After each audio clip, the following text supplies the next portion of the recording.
ప్రతి ఉదయం దేవుని వాగ్దానం అనే కార్యక్రమానికి ప్రేమతో మిమ్మల్ని ఆహ్వానిస్తుంటున్నాను.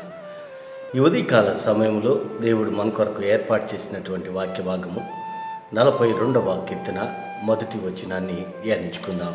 42వ కీర్తన మొదటి వచనాన్ని ధ్యానించుకుందాం. దుప్పి నీటి వాగుల కొరకు ఆశపడినట్లు దేవా నీ కొరకు నా ప్రాణము ఆశపడుచున్నది. క్రీస్తునందు ప్రియమైన దేవుని బిడ్డలారా, ఈ ఉదయకాల సమయంలో పరిశుద్ధాత్మ దేవుడు మనకిస్తున్నటువంటి వాగ్దానము, దుప్పి నీటి వాగుల కొరకు ఆశపడినట్లు దేవా నీ కొరకు నా ప్రాణము ఆశపడుచున్నది. ఈ యొక్క వాగ్దానాన్ని దేవుడు మనకును మన కుటుంబాలకును ఆశీర్వాదకరముగాను దీవెనకరముగాను మార్చునుగాక.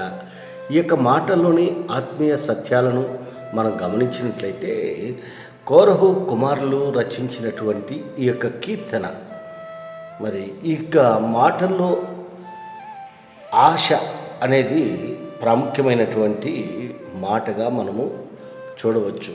ఎందుకనగా కోరహు కుమారులు దేవుని కొరకు, దేవుని సన్నిధి కొరకు వారిలో ఉన్నటువంటి ఆతృతను బట్టి, వారిలో ఉన్నటువంటి విశ్వాసాన్ని బట్టి, వారిలో ఉన్నటువంటి నమ్మకాన్ని బట్టి ఈ మాటలను మనము చూడగలము.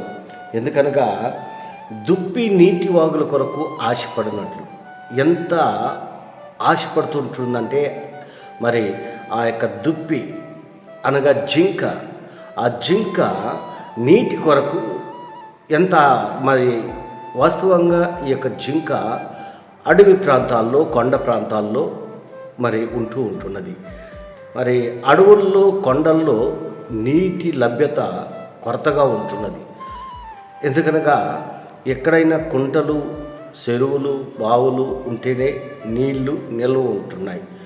మరి నీరు లేకుండా కూడా ఆ యొక్క జింక జీవించగలదు కొన్ని దినములు. కానీ ఒకానొక సందర్భంలో ఆ నీటిని చూసినప్పుడు ఆ జింకకి మరి ఎక్కడ లేనటువంటి బలము, శక్తి అంత కూడా వస్తుంది. ఎందుకనగా ఆ నీటి కొరకు అది ఆశపడుతూ ఉంటున్నది.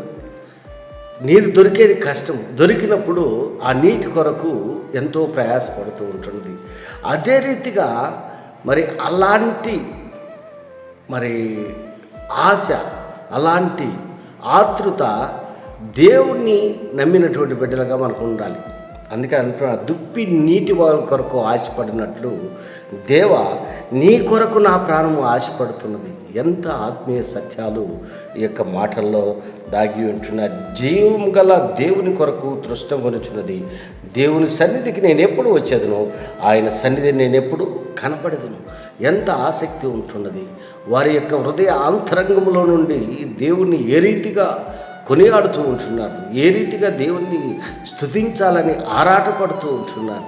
దేవుని సన్నిధిలో గడపాలని, దేవునితో సహవాసం చేయాలని వారు మిక్కిలి మరి ఆశపడుతూ ఉంటున్నారు. క్రీస్తునందు ప్రేమైన దేవుని బిడ్డలారా, దేవుని నమ్మినటువంటి బిడ్డలుగా మనం ఈ లోకంలో జీవిస్తున్నప్పుడు ఇలాంటి ఆతృత, ఆశ మనం కలిగి ఉంటున్నామా? మరి జింక ఏ రీతిగా అయితే నీటి కొరకు ఆశపడుతూ ఉంటున్నదో, మరి ఆ రీతిగా మనము ఆశపడేటువంటి వారిగా ఉండాలి.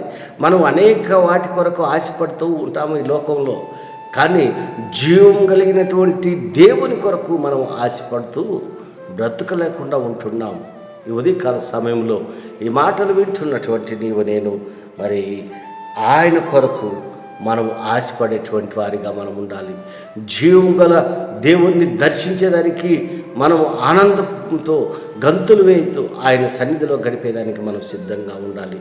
అందుకే అంటున్నాడు, దుప్పి నీటి వాగుల కొరకు ఆశపడినట్లు దేవా నీ కొరకు నా ప్రాణము ఆశపడుతూ ఉంటున్నది. ఎంత ఆశ, మరి ఆశ కలిగి ఉంటున్నాడు కోరహు కుమారులు. మరి దేవుణ్ణి ఏ రీతిగా ఆరాధిస్తూ ఉంటున్నారు, దేవుని ఏ రీతిగా మహింపరుస్తుంటారు. క్రీస్తునందు ప్రియమైన దేవుని బిడ్డలారా, ఇలాంటి ఆశ, ఇలాంటి మరి ఉత్సాహము, ఇలాంటి విశ్వాసము మనం కలిగి ఉండాలని ఈ కొద్ది మాటల ద్వారా నేను హెచ్చరిక చేస్తున్న దేవుడి యొక్క మాటలను మరెక్కువగా మీకును, మీ కుటుంబాలకు ఆశీర్వాదకరంగా, దీవెనకరంగా మార్చినగాక. ఆమేన్.